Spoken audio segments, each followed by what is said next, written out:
तो अगर आप स्ट्रेस से डील कर रहे हैं तो ये वीडियो आपके लिए है। इस वीडियो में जानेंगे कि स्ट्रेस कैसे हमारी हेल्थ को ओवरऑल इफेक्ट कर सकता है और लंबे समय तक स्ट्रेस को पाल के रखने के क्या नुकसान हैं और स्ट्रेस को डील करने के लिए आप क्या क्या कर सकते हैं। हम सबको पता है कि स्ट्रेस हमारे जीवन का एक ऐसा हिस्सा है जिससे हम लोग चाह के भी अलग नहीं हो सकते हैं। स्ट्रेस बेसिकली हमें जिस तरह से अफेक्ट करता है, ये एक्यूट स्ट्रेस हो सकता है या ये क्रॉनिक स्ट्रेस हो सकता है। एक्यूट स्ट्रेस हो सकता है because of a variety of situations, जैसे कि मेडिकल इमरजेंसीज या नेचुरल कैलामिटी या कुछ एक्सीडेंट हो जाए, कुछ ट्रॉमेटिक इवेंट हो जाए या कोई ऐसी अनएक्सपेक्टेड इवेंट जो कि उस पर्सन की जिसको कि स्ट्रेस हो रहा है उसकी सेफ्टी को अफेक्ट करती हो। कुछ लोगों को एक्यूट स्ट्रेस हो सकता है घर में आर्ग्यूमेंट होने की वजह से, कुछ लोगों को पब्लिक स्पीकिंग के डर से एक्यूट स्ट्रेस हो सकता है। एक्यूट स्ट्रेस यूजुअली एक नॉर्मल फिनोमेना है, एक अडेप्टिव प्रोसेस है। इससे होता क्या है, it helps the person to effectively respond to a perceived threat. कुछ केसेस में एक्यूट स्ट्रेस कुछ कार्डिक इवेंट्स के लिए रिस्पॉन्सिबल हो सकता है। इसके कंपैरिजन में बात करते हैं क्रॉनिक स्ट्रेस की। क्रॉनिक स्ट्रेस बहुत सारी चीज़ों की वजह से हो सकता है, जैसे कि वर्क रिलेटेड स्ट्रेस या फाइनेंशियल स्ट्रेस या रिलेशनशिप रिलेटेड स्ट्रेस या हेल्थ रिलेटेड स्ट्रेस या ट्रॉमा रिलेटेड स्ट्रेस। कई बार लोगों को एनवायरनमेंट रिलेटेड स्ट्रेस होता है, यानी कि नॉइजी, पॉल्यूटेड, अनसेफ एनवायरनमेंट में उनको स्ट्रेस होता है। कुछ लोगों को सोशल स्ट्रेस होता है, यानी कि discrimination, lack of social support या सोशल आइसोलेशन की वजह से कई लोग स्ट्रेस एक्सपीरियंस कर सकते हैं। क्रॉनिक स्ट्रेस रिस्पॉन्सिबल हो सकता है कुछ इम्यून सिस्टम की वीकनिंग के लिए, कुछ इंक्रीज इन्फेक्शन के रिस्क के लिए, कुछ इन्फ्लेमेशन के लिए रिस्पॉन्सिबल हो सकता है क्रॉनिक स्ट्रेस। और कई बार क्रॉनिक स्ट्रेस रिस्पॉन्सिबल हो सकता है कार्डियोवैस्कुलर डिजीज के या हार्ट डिजीज के प्रोग्रेशन के लिए। क्या स्ट्रेस अलग अलग एज ग्रुप्स को अलग अलग तरह से अफेक्ट करता है? तो yes, stress can affect different age groups differently. बच्चे या एडोलेसेंट्स स्ट्रेस से डील कर सकते हैं बिकॉज ऑफ एकेडमिक प्रेशर या चेंजिंग फैमिली डायनामिक्स या सोशल रिलेशनशिप। इन बच्चों में क्रॉनिक स्ट्रेस से काफ़ी सारे नेगेटिव हेल्थ आउटकम हो सकते हैं, जैसे आगे चल के इनको बढ़ा हुआ ब्लड प्रेशर हो सकता है, इनको ओबेसिटी हो सकती है या कुछ मेंटल हेल्थ रिलेटेड प्रॉब्लम हो सकती हैं।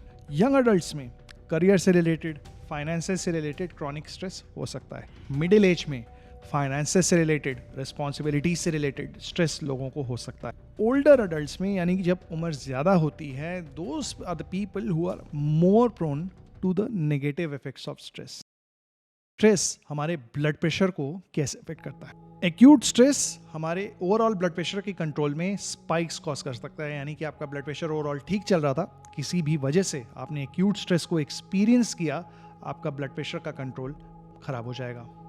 क्रॉनिक स्ट्रेस ये over the period of time blood pressure के बढ़े होने के लिए रिस्पॉन्सिबल हो सकता है। स्ट्रेस की वजह से हमारी बॉडी का जो फाइट एंड फ्लाइट मैकेनिज्म है, जो सिंपैथेटिक नर्वस सिस्टम है, उसका एक्टिवेशन होता है। इससे हमारे बॉडी में हाइपोथैलेमिक, पिट्यूटरी, एड्रीनल एक्सिस का एक्टिवेशन होता है, जिससे निकलता है स्ट्रेस हार्मोन यानी कि कॉर्टिसोल। इन चेंजेस की वजह से भी हमारी ब्लड वेसल्स में संकुचन यानी कि वैसोकंस्ट्रिक्शन हो सकता है और हमारा ब्लड प्रेशर बढ़ सकता है। जिन लोगों को भी स्ट्रेस डिसऑर्डर का सामना करना पड़ता है, some of them use some coping mechanisms. कुछ लोगों के लिए कोपिंग मैकेनिज्म्स स्मोकिंग हो सकता है, किसी के लिए अल्कोहल हो सकता है, किसी के लिए ओवर ईटिंग हो सकती है। स्मोकिंग, अल्कोहल, ओवर ईटिंग, ये सभी कहीं ना कहीं किसी न किसी तरह से बढ़े हुए ब्लड प्रेशर के लिए रिस्पॉन्सिबल हो सकते हैं। क्या स्ट्रेस कोलेस्ट्रॉल लेवल्स को अफेक्ट करता है? तो एग्जैक्टली जैसे ब्लड प्रेशर की बात थी, एग्जैक्टली वैसे ही एक्यूट स्ट्रेस में स्ट्रेस हार्मोन्स की रिलीज, इसकी वजह से कोलेस्ट्रॉल का कंट्रोल खराब हो सकता है। क्रॉनिक स्ट्रेस में परसिस्टेंटली अगर हमारा सिंपैथेटिक नर्वस सिस्टम काम करता रहेगा, परसिस्टेंटली अगर स्ट्रेस हार्मोन्स का लेवल बढ़ा हुआ रहेगा, कोलेस्ट्रॉल का कंट्रोल खराब हो सकता है। Unhealthy coping mechanisms, over eating, alcohol का कंजम्पशन, ये भी कोलेस्ट्रॉल पैरामीटर्स के डिरेंजमेंट के लिए रिस्पॉन्सिबल हो सकते हैं। तो अब आती है मुद्दे की बात, क्या स्ट्रेस हार्ट को अफेक्ट कर सकता है? तो स्ट्रेस हार्ट को अफेक्ट कर सकता है डायरेक्टली और इनडायरेक्टली। कई बार लाइफ में स्ट्रेसफुल इवेंट्स की वजह से कुछ लोगों में हार्ट की मसल्स की टेम्पररी वीकनिंग हो सकती है।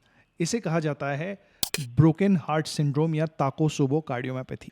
इसी तरह की एक दूसरी कंडीशन है mental stress induced myocardial ischemia, यानी कि स्ट्रेस की वजह से हार्ट की मसल्स ब्लड सप्लाई का कम होना।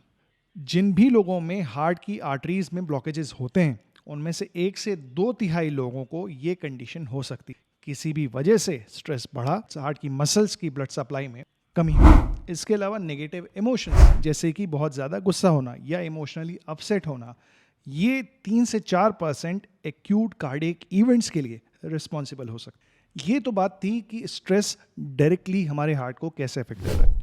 Besides this, stress can affect our heart indirectly also. अब ये इनडायरेक्टली कैसे कर रहा है? तो स्ट्रेस की वजह से ब्लड प्रेशर बढ़ा हुआ रह रहा है, स्ट्रेस की वजह से कोलेस्ट्रॉल डिसऑर्डर्स हो सकते हैं। स्ट्रेस हमारी बॉडी के फाइट एंड फ्लाइट मैकेनिज्म यानी कि सिंपैथेटिक नर्वस सिस्टम के एक्टिवेशन के लिए रिस्पॉन्सिबल हो सकता है। अगर ये सिंपैथेटिक नर्वस सिस्टम लंबे समय के लिए ओवर एक्टिवेटेड रहेगा तो इस समय बॉडी में बहुत सारे चेंजेस आते हैं। मसलन हार्ट की ऑक्सीजन डिमांड बढ़ जाएगी, हार्ट की जो ब्लड वेसल्स हैं उनमें कंस्ट्रिक्शन आ सकता है, एंडोथीलियम यानी कि जो इनर मोस्ट लेयर होती है हमारी ब्लड वेसल्स की उसमें चेंजेस मिल सकते हैं।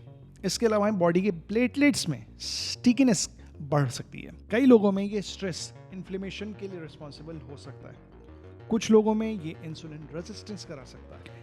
इससे ultimately you might land up with metabolic syndrome. इस तरह की मल्टीपल चीज़ों का होना, कोलेस्ट्रॉल का कंट्रोल खराब होना, ब्लड प्रेशर का बढ़ा हुआ होना, ये सब रिस्पॉन्सिबल हो सकता है पुअर हार्ट हेल्थ के लिए।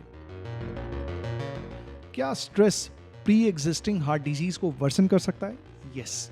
स्ट्रेस में होने वाले सिंपैथेटिक नर्वस सिस्टम एक्टिवेशन और स्ट्रेस हार्मोन्स के लेवल ज़्यादा होने की वजह से ब्लड प्रेशर का कंट्रोल खराब हो सकता है। कई लोगों में हार्ट रेट बढ़ा हुआ हो सकता है जिससे कि हार्ट फेलियर जैसे पेशेंट्स या एंजाइना के पेशेंट्स जो मेडिकली मैनेज किए जा रहे थे उनमें प्रॉब्लम्स हो सकती हैं। तो स्ट्रेस के साइंस एंड सिम्टम्स क्या हैं? आप कैसे पहचानोगे कि आप स्ट्रेस से जूझ रहे हो? एक्यूट स्ट्रेस में कई बार लोग अपने ट्रॉमा को री एक्सपीरियंस करते हैं, वो इवेंट जिसकी वजह से उन्हें स्ट्रेस हुआ था उसे बार बार एक्सपीरियंस करते हैं। इसके अलावा क्रॉनिक स्ट्रेस से डील कर रहे हुए लोगों में कुछ अलग तरह के सिम्टम्स देखने मिल सकते हैं। कुछ लोग जनरलाइज बॉडी एक, पेन्स इस तरह की कंप्लेंट करते हैं। कुछ लोगों की कंप्लेंट होती है मेरे को पैल्पिटेशन हो रहा है, कुछ लोगों की कंप्लेंट होती है मेरे को चेस्ट हैवीनेस हो रही है, कुछ लोग फटीग की कंप्लेंट करते हैं, कुछ लोग परसिस्टेंटली बढ़े हुए ब्लड प्रेशर की कंप्लेंट करते हैं, कुछ लोग एंग्जाइटी की कंप्लेंट करते हैं, कुछ लोग परसिस्टेंटली इरिटेबल महसूस करते हैं, कुछ लोगों को डिप्रेशन जैसी प्रॉब्लम महसूस होती है, कुछ लोग डाइजेस्टिव इश्यूज एक्सपीरियंस करते हैं। Some people have weaker immune system and some people have trouble having sex. अब बात आती है कि आप अपनी डेली लाइफ में स्ट्रेस को कैसे मैनेज कर सकते हो। देयर आर मल्टीपल स्ट्रैटेजीज जिसमें से कुछ आप अपने लिए अपनी लाइफस्टाइल में इनकॉर्पोरेट कर सकते हो।